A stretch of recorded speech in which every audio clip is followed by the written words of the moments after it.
Hey guys, tonight we're diving headfirst into the world of medieval mornings, where the roosters are your obnoxious alarm clock and breakfast options might leave you yearning for a lukewarm coffee.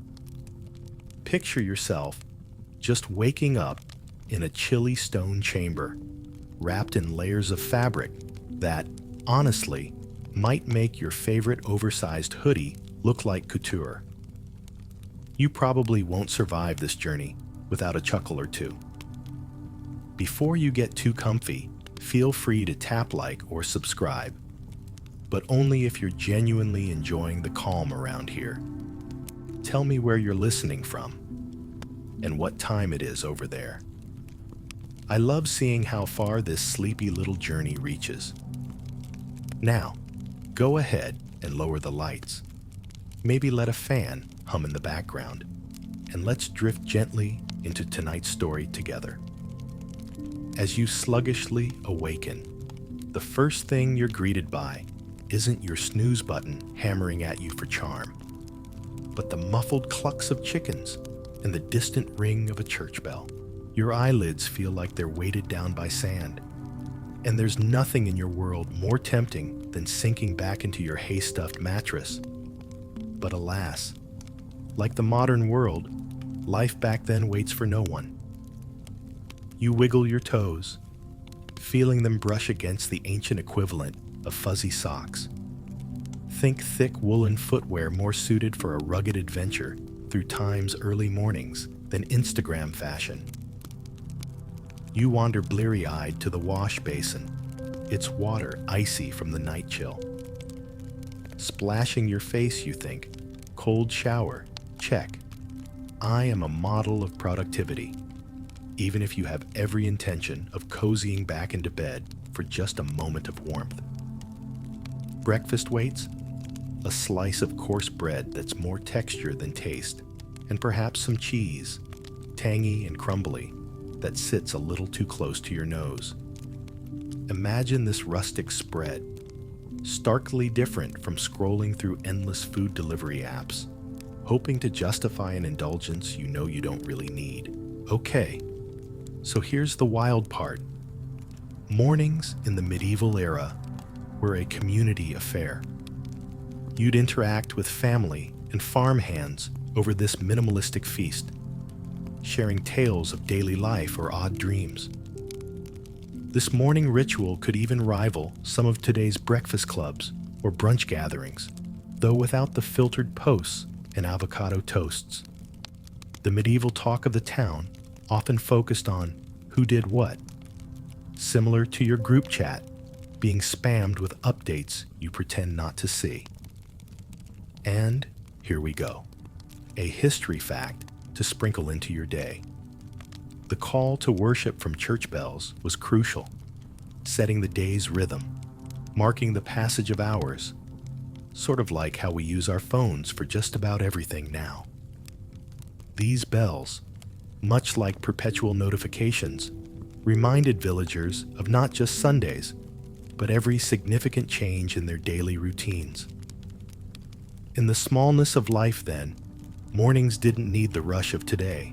Their pace was leisurely, a stark contrast to the fast, fleeting moments we often clutch onto now.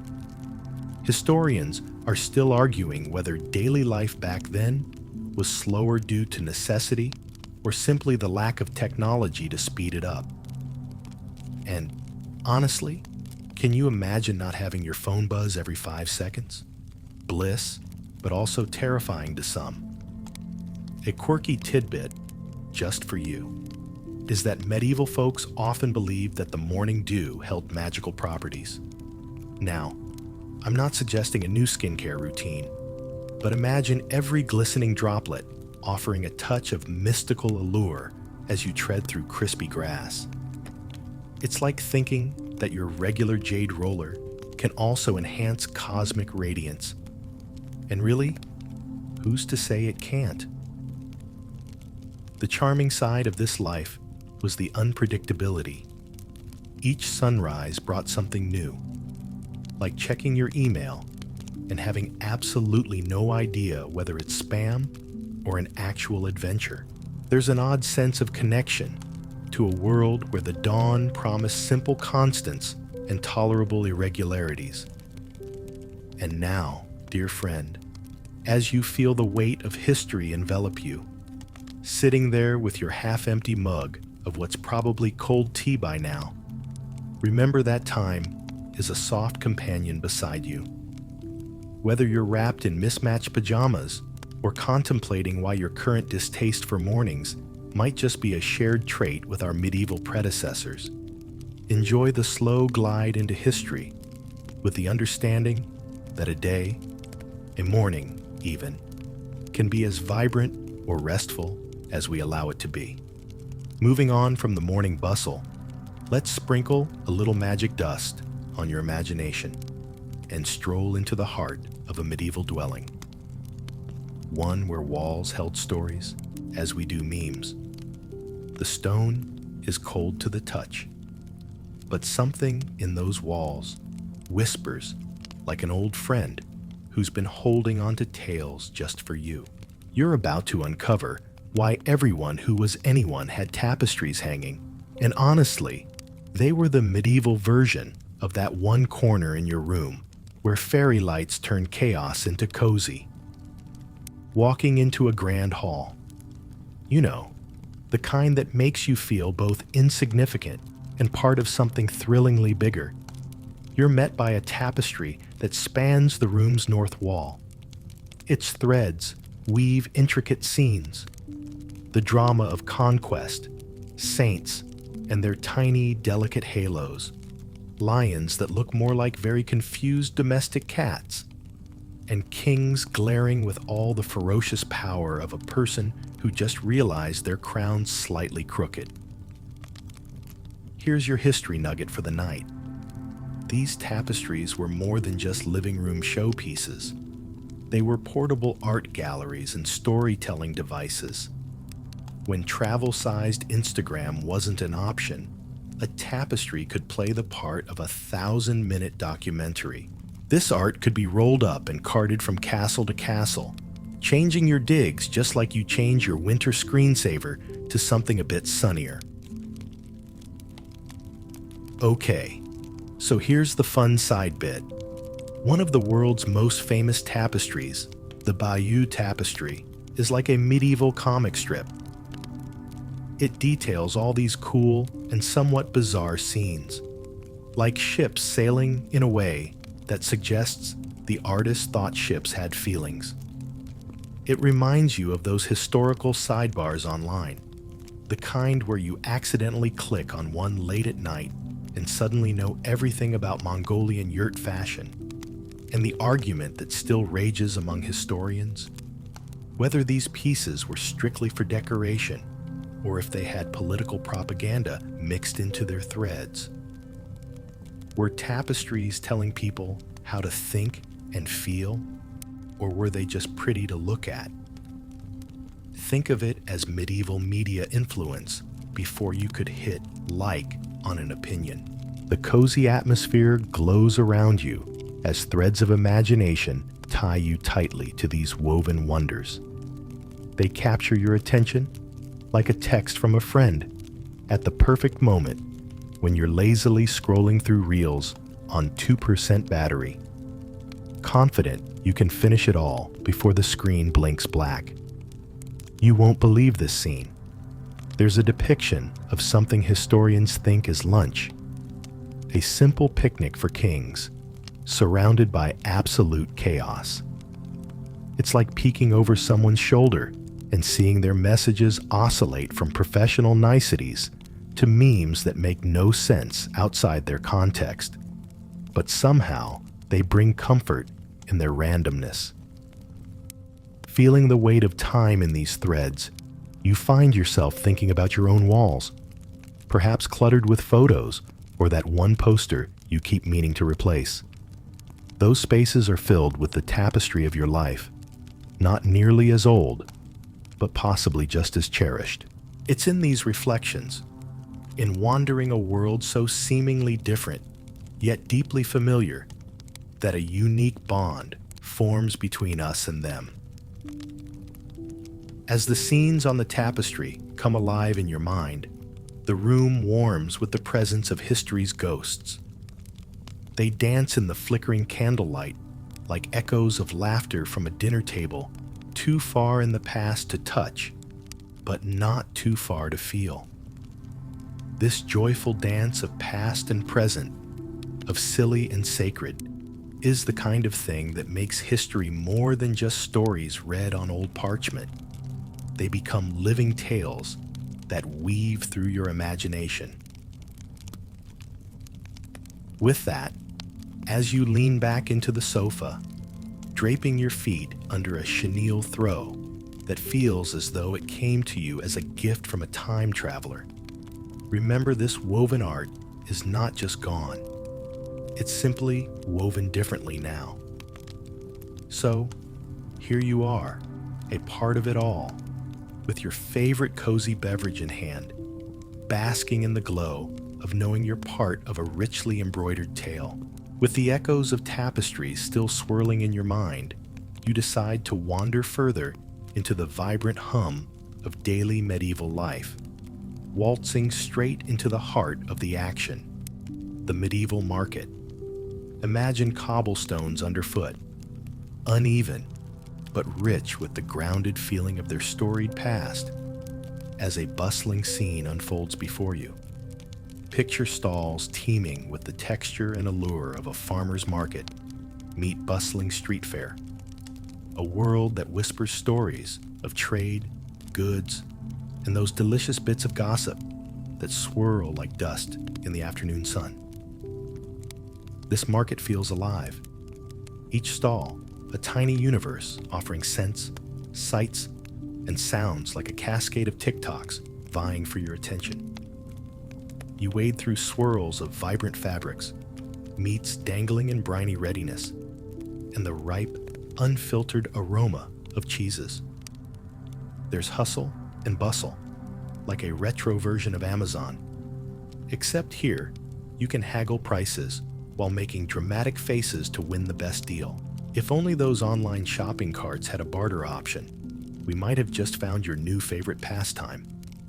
And yes, history tidbit incoming. The marketplace was not only for buying and selling, it was for socializing, networking, and perhaps critiquing that neighbor who insists on showing off their prized chickens. It was the medieval equivalent of networking events, sans lanyards, where merchants and buyers shared tales of places they'd been or wished to go. Each interaction a gentle negotiation of goods and flirtatious wits. Here's a quirky scene to light up your imagination. Animal performance acts. You stroll past one stall where a trained monkey dressed in a jester's garb claps in time with a hurdy-gurdy's wheezy tune. It's the kind of scene that makes you pause, smile, and think.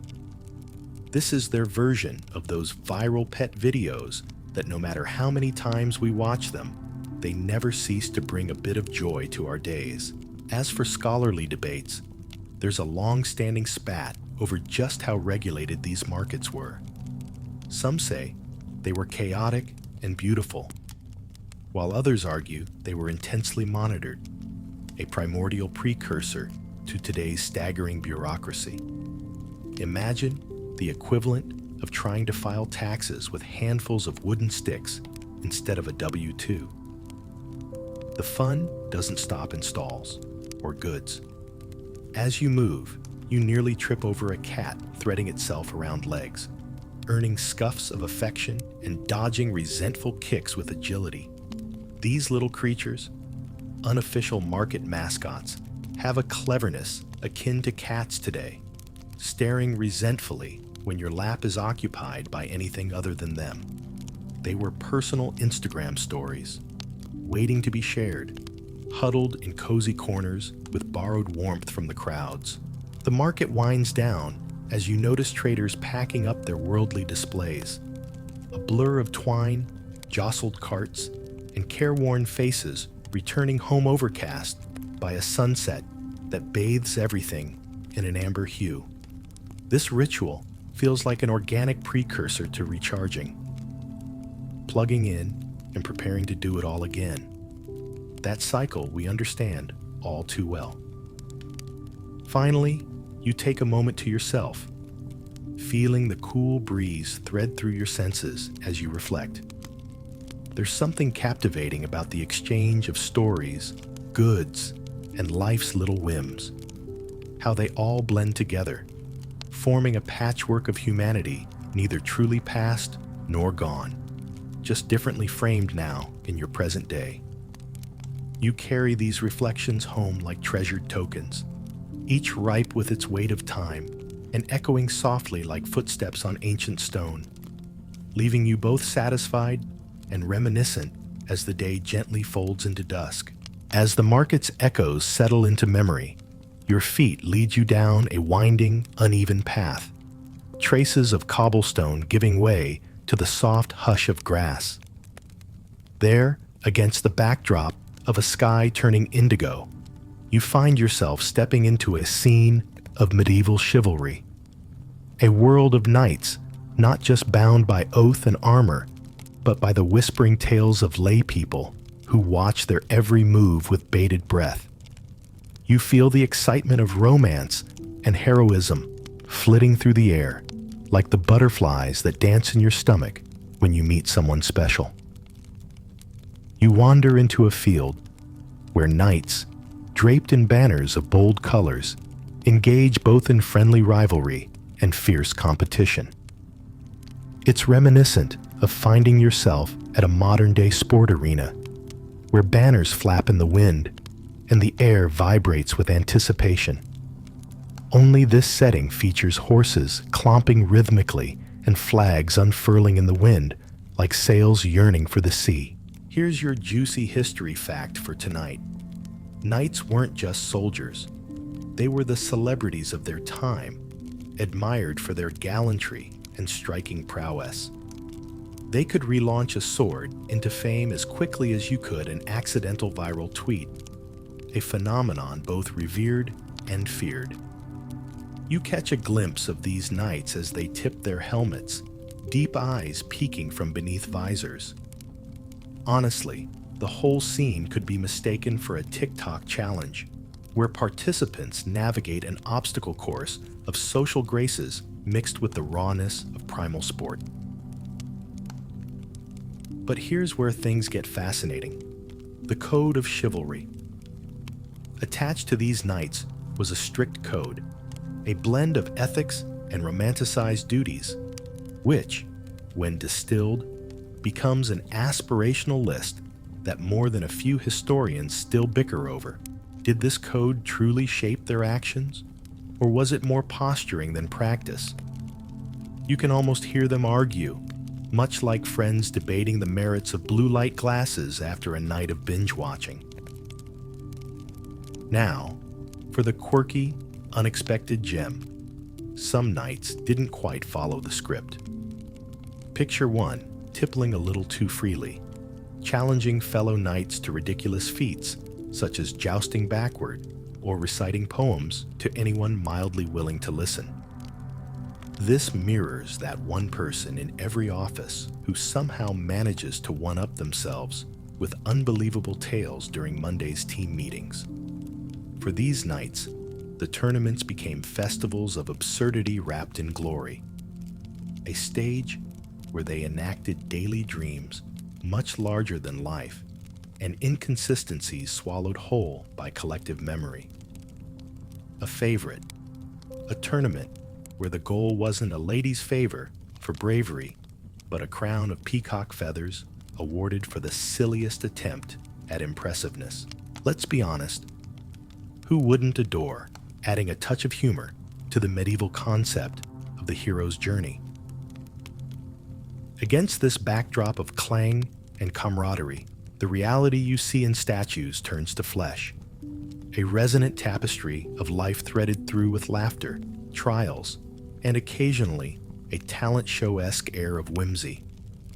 This mix of grandeur and foolish charm pulls you into its story so seamlessly that you begin to understand how history becomes memory, weaving past into present. As day melts into evening, the air cools and softens. The hooves beat a gentle retreat into the quiet and softly murmuring darkness, while tired knights, battle-weary and sore, trundle back to their castles like drawn bathwater. Their armor glints in the last light, like the final wink of day on your favorite cozy mug. As the spine of history curves into rest, the night is peaceful, with those who've gathered, departing with tall tales and memories carried back to hearths, echoing laughter and lore from ages past. And now, with a gentle sigh, you lean back, wrapped in a blanket of thought and wonder, feeling the warmth of a world far away but under the same sky, forever stitched into the communal fabric that is sewn gently into our hearts. You leave the clamor of nights behind, walking deeper into the folds of time, where the airs grow warm and fragrant with aromas that gently tug at your senses. It's the allure of spices, the gold dust of medieval trade, that pulls you further, promising tales of exotic journeys and flavors that spice the lives of those who lived in times of splendid simplicity. Imagine stepping into a medieval kitchen, alive, with the sizzle of far-off lands and the promise that every meal could be a small revelation. In this dimly lit space, the scents swirl around you, like a culinary dance of cardamom and cloves, whisking you away to markets and caravans, breathing life into stone towers. Here, spices were treasured commodities, sometimes more valuable than gold. As they carried the whispers of lands so far, they seemed to be mere whispers of myth. It's like if every time you binge-watched a cooking show, you were transported to the country recipes in the blink of an eye. Let's sprinkle in your historical tidbit for tonight. During medieval times, spices like black pepper and cinnamon held an intrinsic allure, once rare and costly enough to warrant locking them in safes. In some cases, they were used as currency, spicing up trades and treaties alike, providing delicious pauses in a tapestry of governance otherwise fraught with friction and friction cuts. And here's your quirky surprise of the evening. Medieval cooks sometimes turned to spices to disguise the less than fresh state of their ingredients. Imagine trying to persuade yourself that enough allspice could mask an expired carton of milk, only with medieval results being slightly more pungent. This certainly turns the notion of just add spice on its head, doesn't it? Now, on to what keeps scholarly brows furrowed. Historians still argue whether these spices were chiefly used to preserve food or primarily to flaunt wealth, sort of like those gold-plated burgers you can find at upscale eateries, dazzling your Instagram feed. The question that pangs through their debates is whether the allure was truly savory or more of a status symbol, much like the app you download for the sole purpose of saying you have it. You won't believe this medieval anecdote. There's a tale of a cook who, in a bid to win favor with their lord, dumped every known spice into a stew, creating an olfactory spectacle rather than a culinary one. Picture it: chefs sweating over potions that might render kings rhapsodic or appalled. See some of your own kitchen escapades there, maybe. Especially when that shiny new recipe you try goes a bit astray. As you let yourself drift, with the spice nimbus clinging to this time-worn reality, you're cradled by sounds of the kitchen. A spoon clinks against a pot, fire crackles softly, and outside, the faint chirp of creatures settling into twilight calm. It's the midnight snack run of yesteryears, without the need to pick up fast food in pajamas, because frankly, you can't resist. Spices and their aromatic tales have carried you far, but now the scent slowly fades out and melds into a more potent, earthbound fragrance, the comforting musk of a sleeping world. You step back into the present, where the embrace of modernity welcomes you, offering both nostalgia and contentment, much like slipping into your own favorite chair, with a snack in hand and a story, still awaiting your gentle unfolding. With the lingering warmth of spices still clinging softly to your senses, you find yourself swayed by curiosity towards a darker corner of medieval life, far from the grandeur of castles and the mingling chatter of markets. It's a rickety path that leads you to the shadowy heart of medieval justice, where dungeons await with stories as twisted and tangled as a hastily wired mess beneath a desk cluttered with charging phones. Here in the cold, dim underground, torches flicker their weary light against stone walls, casting long shadows that dance like echoes of lost voices. You shiver, drawn not just by the chill that seeps through the air, but by the stories, the gritty tales of justice and punishment that were as unpredictable as a Wi-Fi signal on stormy nights. Tonight's factual sprinkle invites you deep into the medieval judicial system, known for its trial by ordeal. Picture this: accused of a crime, you'd plunge a hand into boiling water, and if you came away unscathed, the gods had spoken in your favor.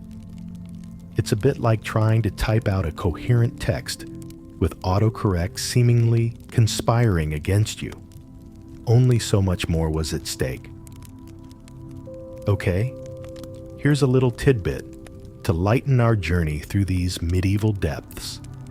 Some of the punishments were downright bizarre, like being condemned to wear a shame flute, a delightful collar, an oversized flute contraption meant to shame bad musicians. Imagine having to parade around wearing a neon-lit sign every time you embarrass yourself singing into your AirPods.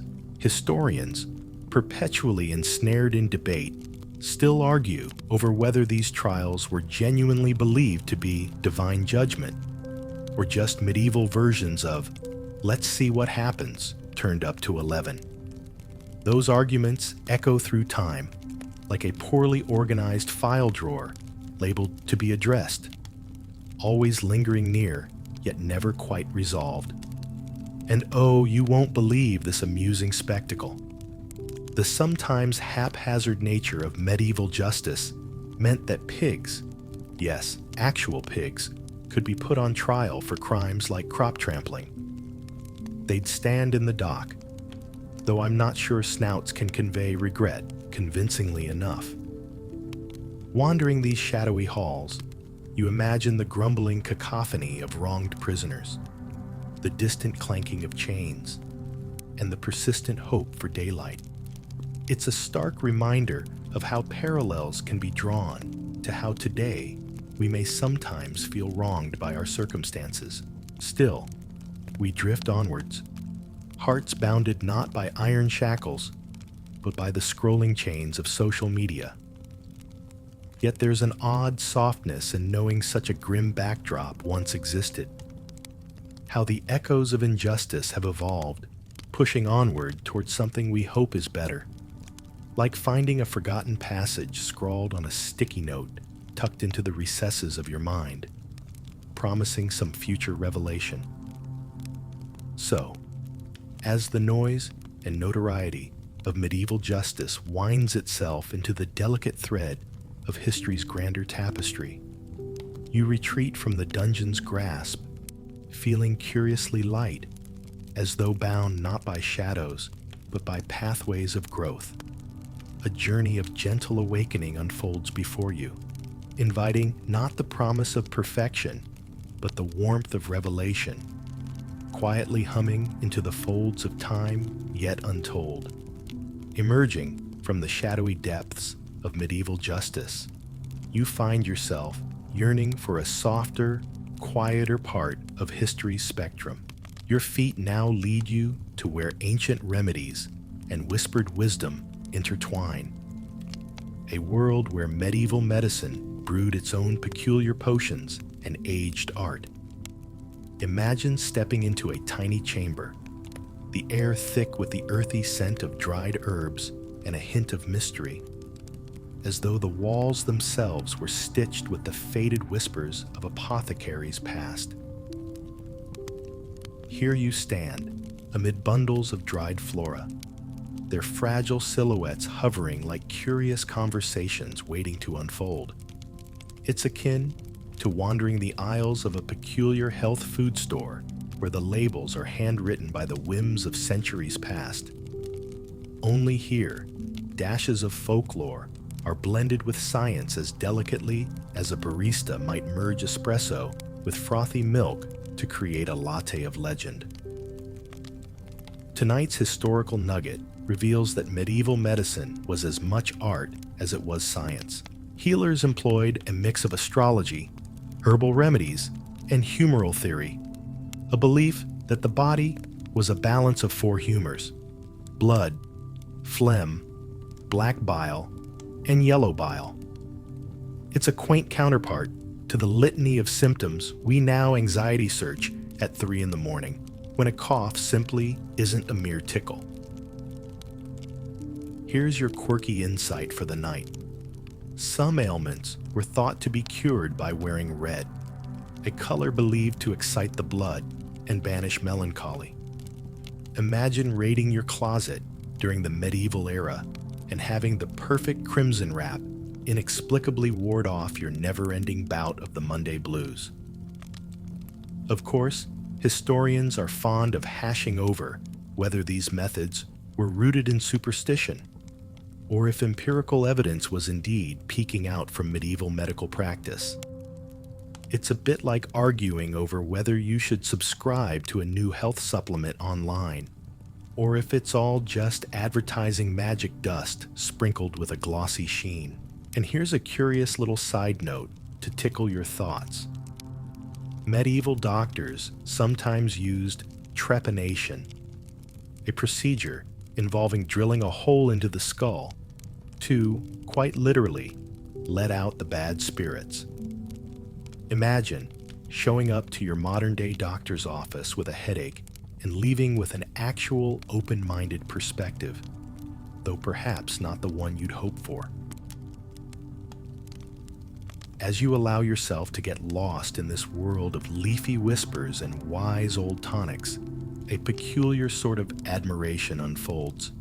There's something undeniably charming about the way ancient healers mixed knowledge with mystery, unfurling tapestries of health that extended as much into the realm of philosophy as they did down the alleys of chemistry. Gradually, the flickering candles cast their warm glow, wrapping you in a cocoon of reflection. The shadows in this chamber move gently, like echoes of time swaying on leaves, soft and persistent, like the low hum of a timeless lullaby. You swear the dried herbs lace the air with murmurs of forgotten secrets and the knowing nod of ancient hands that danced with nature's knowledge.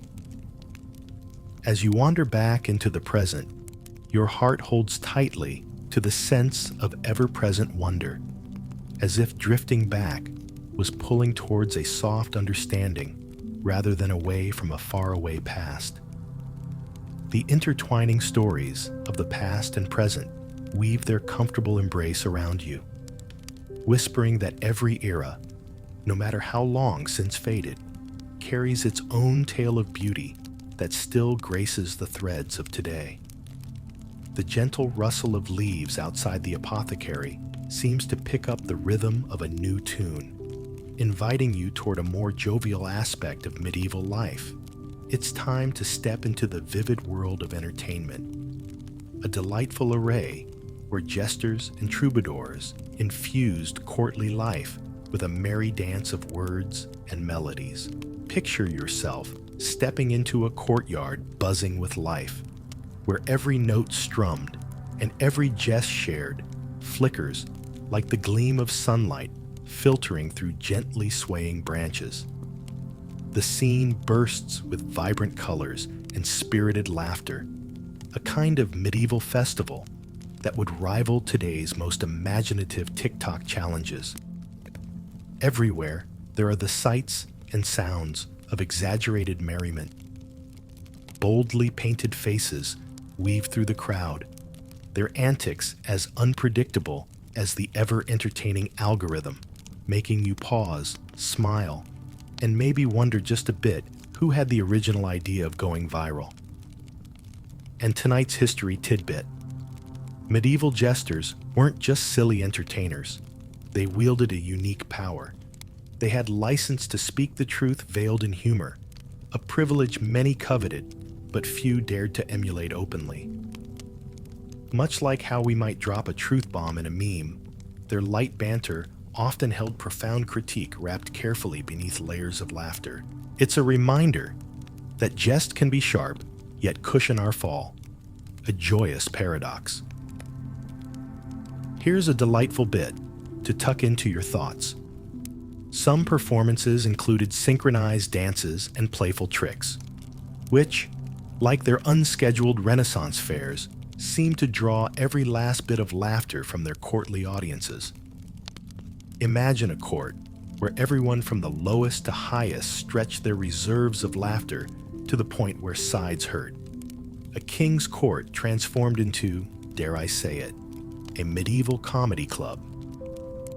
Historians still debate whether these jesters and minstrels were indispensable geniuses or mere courtiers trained to entertain royalty. Were they spiritual tonic as much as they were instruments of whimsy? It's a bit like debating whether likes on your latest post are validating or merely numbers trickling in like digital applause in a silent room. And here's a purely medieval-fashioned surprise for you. There was an eccentric streak among some performers who took their expertise to absurd heights, such as walking backwards or leaping as high as their feet would fly, all while yelling amusingly provocative questions picked straight from the king's own anxieties. It's not unlike performing a stand-up routine full of only inside jokes that everyone inexplicably gets. As this medieval revelry sways toward the twilight's tender embrace, your heart feels uplifted by the echo of a room filled with fading laughter. It's a gentle reminder that no matter where time's threads lead us, the timeless rhythm of entertainment remains.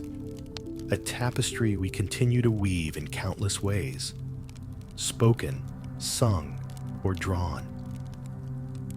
Gradually, the performance dims against the earth's soft glow, and the humorous magic tucks itself into the folds of night, stories and song hushed by the calm pull of stars. Your mind feels light, teased by the mirth of medieval brio and wrapped in its comforting embrace as you tread softly away, carrying echoes of distant laughter. It spreads warmth into your heart, like the tender glow of a candle flickering its last peaceful whispers in an age-old chamber filled with time's gentle custodian. Joy that spans generational divides, crafting connection from once upon a time to ever after. As you meander away from the joyous echoes of jesters and minstrels, your path now leads you into the hushed quiet of a medieval scriptorium, where the flickering light of candles casts long shadows upon the stone walls covered with wooden shelves. Here, the scent of parchment hangs in the air, mingling with the subtle perfume of ink, a sacred space where monks dedicate their lives to the written word, each stroke of pen a solemn whisper reaching towards eternity. Picture yourself in this sanctuary of quiet purpose, the air humming with a serenity that invites you to listen closely. This is the world of illuminated manuscripts, where each page is a canvas and each letter an art form. Imagine rows of monks hunched over desks, their eyes unwavering as they transfer the light of scholarship onto pages lined with gold and vermilion. It's a silent symphony of focus, like watching a masterfully constructed ASMR video that calms as much as it fascinates. Tonight's historical fact reveals the painstaking effort of creating these manuscripts. Each book was a labor of love, taking years to complete. Skins of calf or sheep were shaved, scrubbed, and dried to perfection, becoming parchment for transcribing sacred texts. Monks used quills drawn from the wings of birds, dipped in carefully mixed inks. It's a process both reverent and grand, akin to restoring a classic film frame by frame. And here's a light-hearted little nugget for you.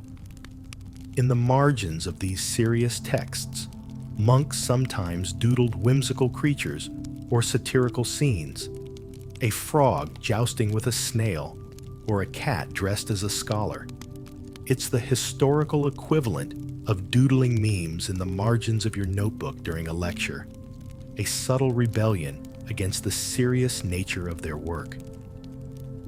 On the academic front, historians still debate whether these illuminations were purely decorative or if they held deeper symbolic meanings, perhaps conveying hidden messages in an era when not all speech was free.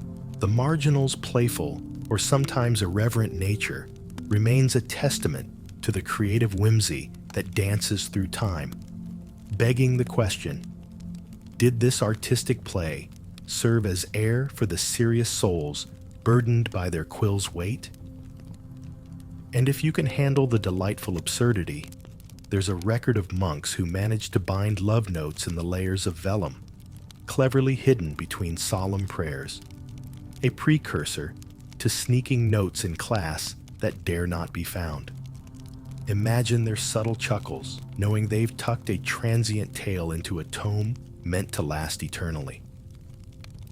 As the gentle hush of the scriptorium holds you spellbound, you realize that these illuminated texts are much more than relics of the past. They're radiant whispers, testaments to the human spirit's boundless capacity to blend duty with creativity. In the quiet company of books, surrounded by the warmth of ancient wisdom, every letter feels like a connection to those who came before, their hands guiding yours gently across the surface of history, like an heirloom quilt on a chilly night. Eventually, you rise from this reverent place, the soft echoes of scratchy quills and murmured chants filling your heart. You step away, leaving behind the tranquil glow of candles, casting amber light over their vigilant keepers. You carry the illumination with you, not just the glow of exquisite texts, but a feeling of connection, a comfort that even in silence, the spirit of creativity and expression speaks across the ages, wrapping around you an endless, gentle embrace. Leaving behind the tranquil sanctuary of the scriptorium, you gently meander down a moss-covered path, the air around you carrying the earthy scent of stories yet undiscovered. The world gently shifts, and soon you find yourself encircled by the skies of medieval romance and betrothal, a world where love and marriage wove their own complex tapestry, intertwining alliances and affection with a touch of alchemy that kept hearts guessing like the most elaborate of 13-episode TV dramas. Lo and behold, the medieval wedding feast spotlights a scene alive with sound and celebration. Picture a great hall, adorned with tapestries and flickering torches, the air thick with the music of lutes and the exuberant chatter of guests vying for seats close to the action. A bit like securing the best spots at an outdoor concert, each person eagerly anticipates the unfolding drama while balancing precariously on wobbly benches. Tonight's historical tidbit: marriage in medieval times was often more a transaction than a romantic endeavor. Families exchanged vows and dowries to fortify power, wealth, and influence. It's the original mergers and acquisitions deal, sprinkled with the hope that perhaps mutual fondness might grow from such calculated beginnings, or so one could wish. A quirky footnote for your journey. Among the rituals, there existed a medieval custom of bedding ceremonies, where guests accompanied the newlyweds to their chamber, ensuring the union was legally binding. Awkward, right? I suppose you could say it was akin to tagging your every life event on social media, with everyone a witness, though maybe not the kind of follow you'd want, and teetering on the edge of scholarly debate. Was love incidental, or did it blossom more often than historical accounts suggest? Some argue all marriages were devoid of passion, while others believe love found its way, despite societal constructs. It's the classic debate of arranged versus love that daydreaming has never quite settled. Here's a chuckle-worthy twist for you. Sometimes, these unions were secured with tokens: a ring, a glove, a simple object, like handing the stand-in best friend your wedding ring in modern times, because you just realized you'd misplaced it in all the excitement.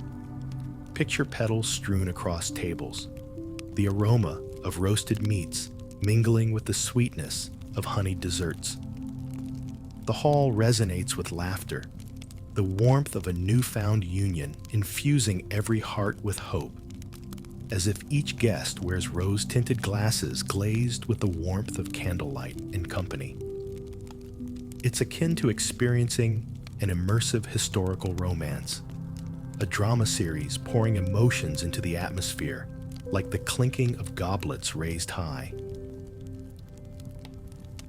As the revelry slowly subsides, the night draws in tight and serene. The moonlight softly drapes across the figures of guests, departing at last from festivities, leaving with heartbeats, weaving stories into a richer tapestry of shared history. The echoes of affection and alliance are left to linger in their hearts, tucked beneath woven cloaks as they trail the path homeward through the whispering night.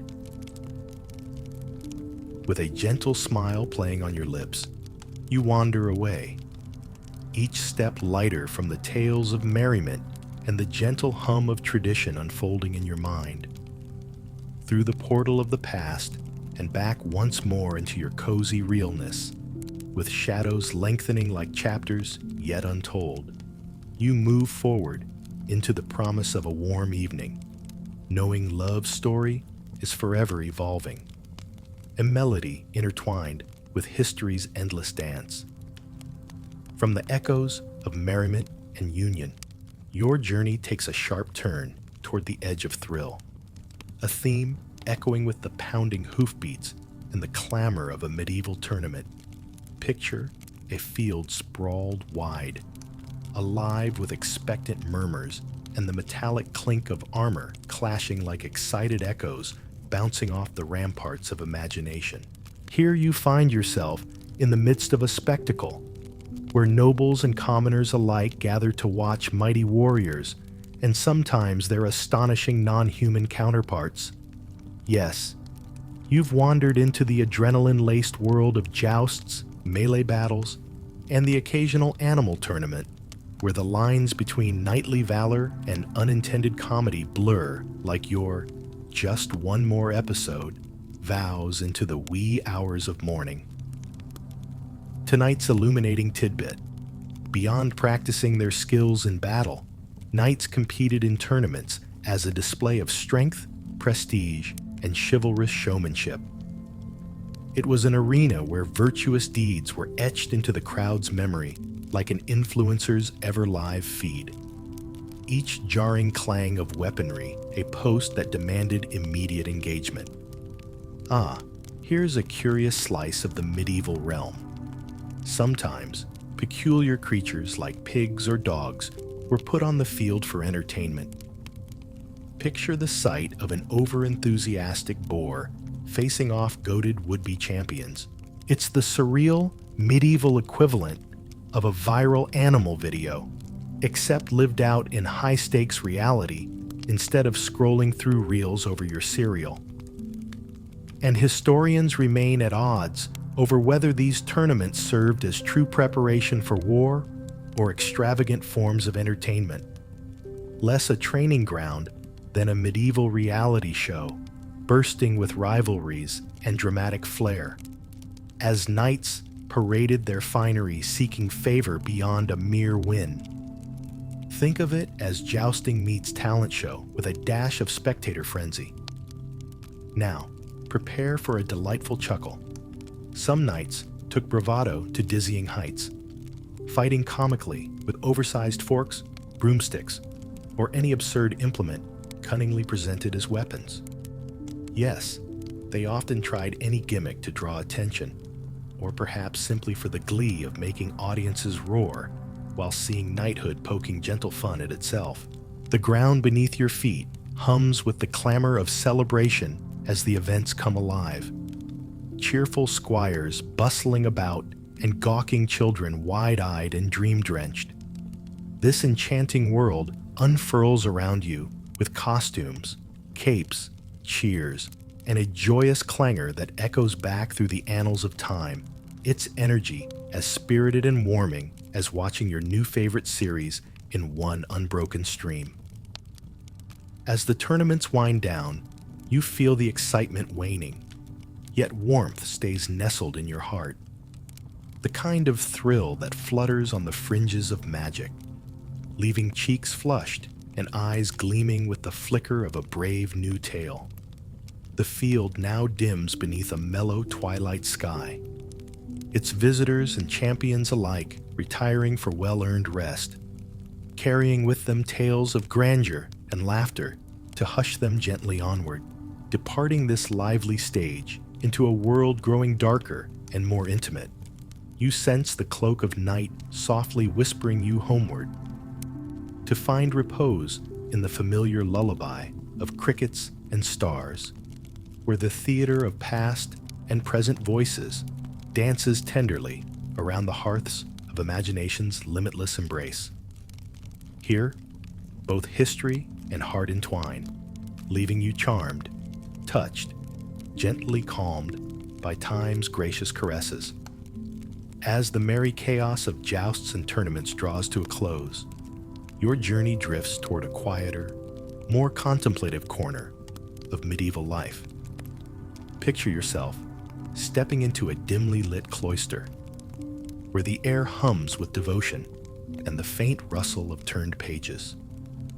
It's a world where monks and scholars dedicate themselves to the quiet pursuit of knowledge, tirelessly copying scrolls in pursuit of enlightenment and preservation, a peaceful haven tucked away from the clamor of the outside world. In this tranquil abode, you find yourself surrounded by tall stacks of manuscripts and parchments, the soft candlelight casting gentle shadows that dance as if sharing their own hidden stories. You can almost hear the soothing scratch of quill on parchment, the rhythmic breath of scholars deeply engrossed in the lineage of handwritten wisdom.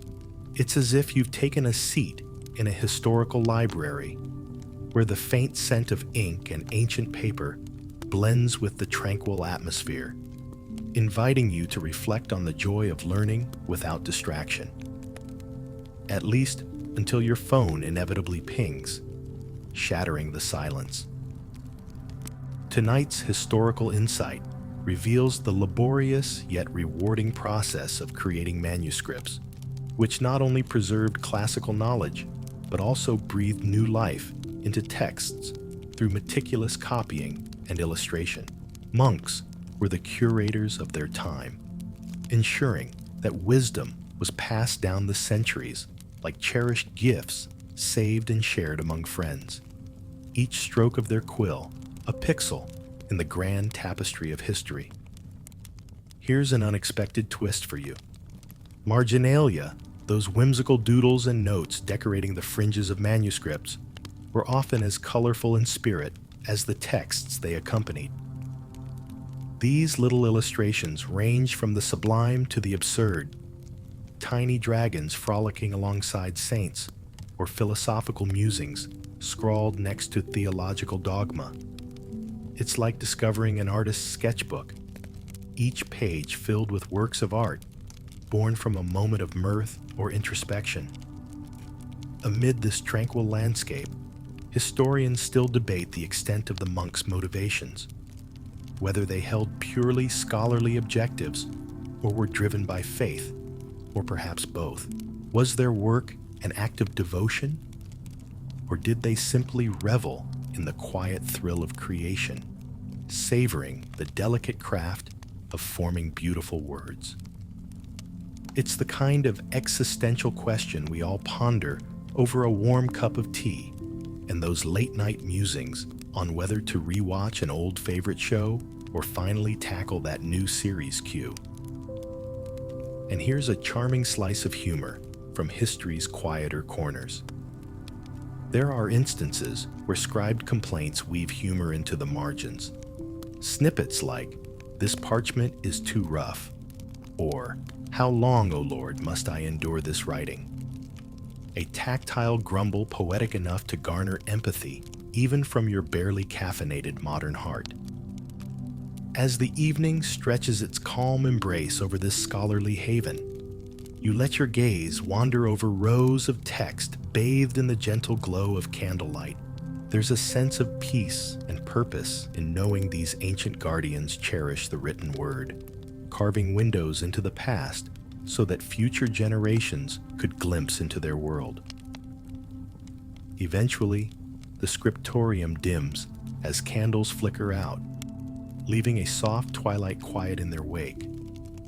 A hush as comforting as your favorite playlist on an endless loop, filling the quiet spaces with warmth and whispering reminders of the timeless quest to understand and preserve.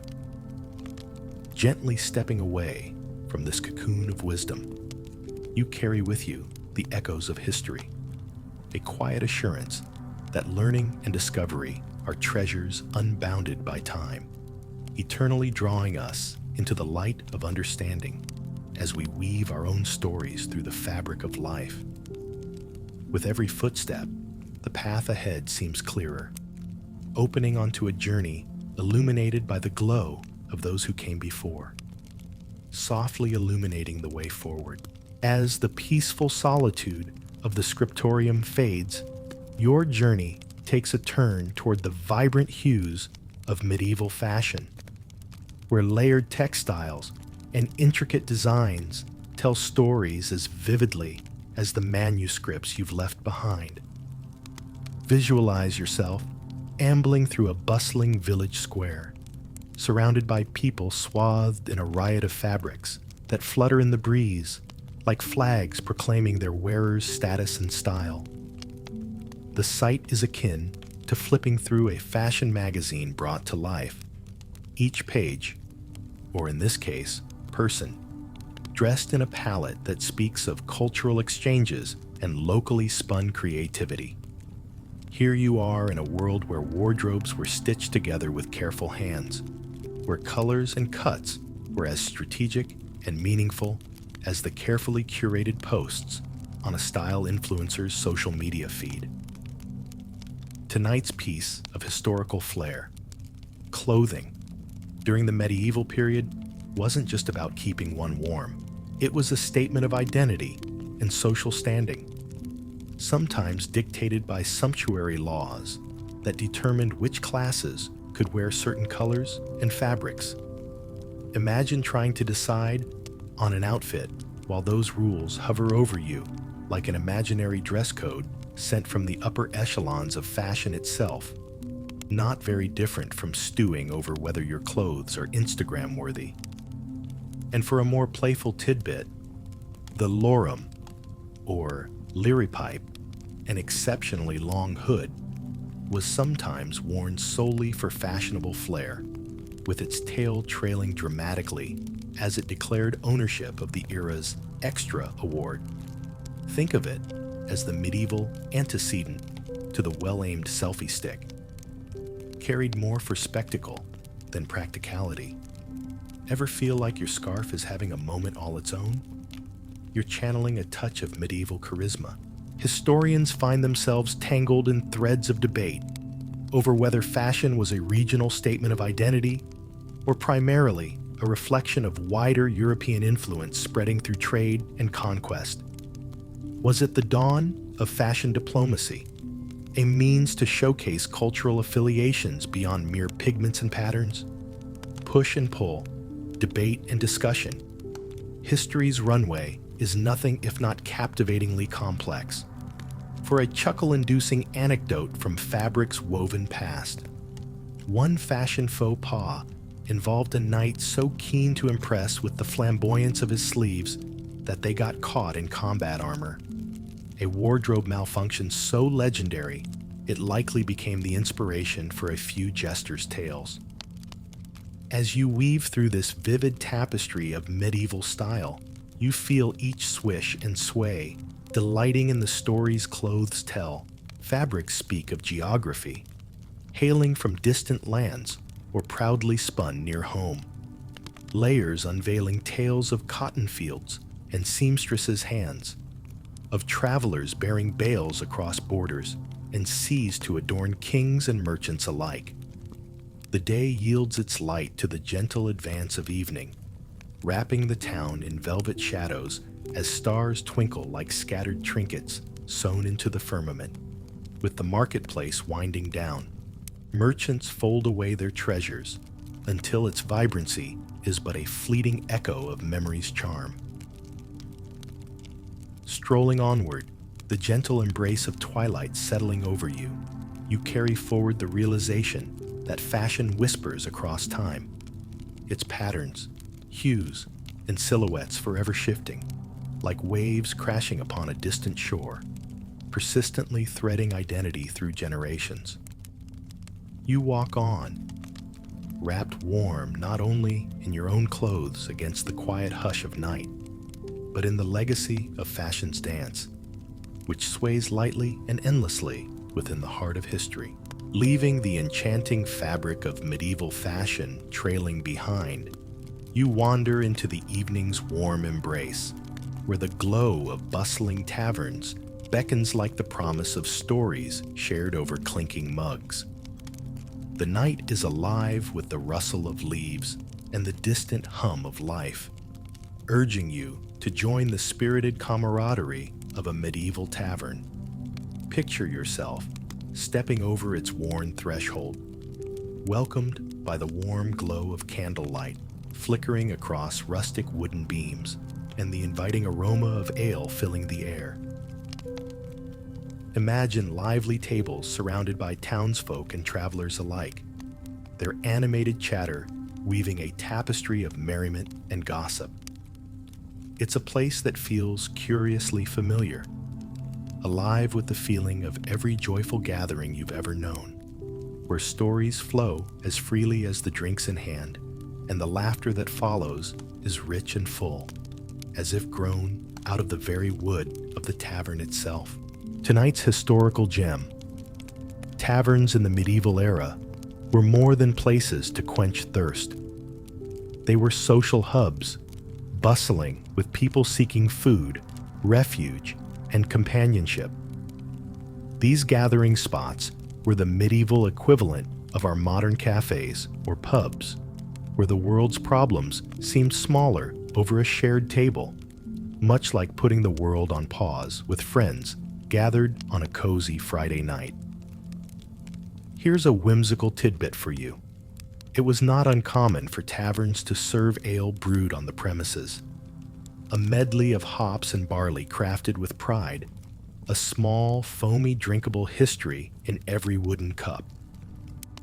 It sounds like bringing the art of home brewing to its medieval roots. Only this was the norm, rather than a hipster revival. And those scholarly debates continue to brew over whether these communal spaces were contentious venues of political discourse or simply joyful escapes from the rigors of daily toil. Was it respite or revolution brewing within every mug, every whispered agreement and boisterous toast? It's the ongoing intrigue of what role taverns played in shaping the medieval mind. Here's something to make you smile. One quaint custom involved adding toasted slices of bread to the ale, a toasty twist meant to improve flavor, and, amusingly, the origin of the term toasting in our social gatherings today. Who knew that every crisp breadcrumb could tiptoe through history up to your modern champagne flutes? As you find your own snug nook in this inviting corner of time, you're engulfed by the warmth of the tucked-in tavern, listening to tales spun from fragmented memories of travelers who've carved out paths both far away and nearby. Stories interlace, creating a rich broth of lived experience infused with laughter and captured sunbeams. The evening grows mellow, imbued with the soulful trills of a minstrel's lute, weaving gentle songs through the gathered crowd. Enjoying your cup, you find yourself embracing the moment as if collecting yet another memory. One you'll savor like vintage wine that dear friends bring out for only the most special of occasions. In this joyful embrace of then and now, where history and heart coalesce into a radiant tavern glow, you feel the wisdom of time caressing your soul from across the ages. And as the night draws on, you, along with the merry echoes of festivities, ebb away into the whispering cool of night, wrapping this cherished reminiscence tightly against you, like a nightcap worn to ward off lingering chills. Returning leisurely from this realm of revelry, each step is wrapped in the glow of fellowship and wonder. The stars quietly nudge you onward, and, as if back into your modern life, you've never wandered far from the eternal touch of friendship. With spirits high and heart warmed by the night's tavern tales, your path home is illuminated by both imagination and adventure, unveiling stories waiting to be unfolded anew in your dreams. As you step away from the lively echoes of the tavern, your journey begins to slow, gently leading you into the serene tapestry of night, the realm where medieval slumber rituals take over and the world tucks itself under the soft folds of moonlit tranquility. Picture the gentle glow of candlelight, flickering gently against walls, the quiet rustle of night breezes whispering secrets against stone and wood, and skies shimmering like velvet curtains sprinkled with faint streams of glimmering stardust overhead. Envision slipping into a medieval chamber, the air quietly resonating with the soft cadence of crickets singing their lullabies outside. It's the kind of snug simplicity that cradles you toward sleep, where beds made of straw or feathery down beckon beneath thick woolen blankets, stories woven into the fabric, tales shared beside a crackling hearth as the flames dance their own peaceful narrative. Your historical note for tonight: the concept of the first sleep and second sleep, where medieval folk often woke in the middle of the night before drifting back to sleep again. This natural rhythm reflected a nightly pause, embraced for quiet reflection or even short bursts of productivity, where nocturnal wakefulness was not an inconvenience, but a cherished interval fit for prayer, thought, or whisper quiet conversations. It's akin to when you find yourself awake at 3 a.m., pondering life's mysteries. Only then, it was less about insomnia and more a gentle nod from the universe to linger a while. Here's your quirky slice of medieval life. There existed these things called sleeping caps, not just for keeping warm, but also to protect hairstyles overnight. Your pillow partner was more than mere rest. It was a mildly elaborate ritual, preserving those medieval coiffures. Like the modern use of silk pillowcases and nighttime skincare routines. And slipping into debate's lull, historians still ponder whether the medieval nightly schedule was rooted in natural biorhythms or societal structures that dictated every waking hour. Were these nocturnal intervals an inevitable part of agrarian life, churned beneath the cycles of the sun? Or perhaps cultural fabric woven deep with their needs and consciousness? It's the climax of academic intrigue, like deciding on the science or philosophy behind why we hit snooze without fail. A chuckle for this sleepy journey. There are records of elaborate dreams documented like diaries, capturing tales spun somewhere between wakefulness and the whimsy of sleep. Imagine writing down every unusual dream, posting it in the proverbial town square. Your nocturnal adventures shared long before the age of viral blog posts and online dream journals. As the night deepens and moonlight bathes you in its gentle embrace, the pull of slumber tugs softly at your senses. The peaceful murmur of history crafts a comfortable cocoon, leaves rustling through open windows, and the sweet symphony of nighttime offering its gentle benediction. Each breath you take is laced with sighing centuries, inviting you to rest alongside the quiet calm that whispers timelessly through the living night. With every star-studded encounter, you inch closer to that ephemeral meeting between history and heart. As dreams flutter softly into your world, like the gentle flicker of candle flames bidding you sweet repose. In this gentle tapestry of night unfurling, you catch one last glimpse of twinkling stories written across celestial pages, threads of tomorrow softly stitched to the past.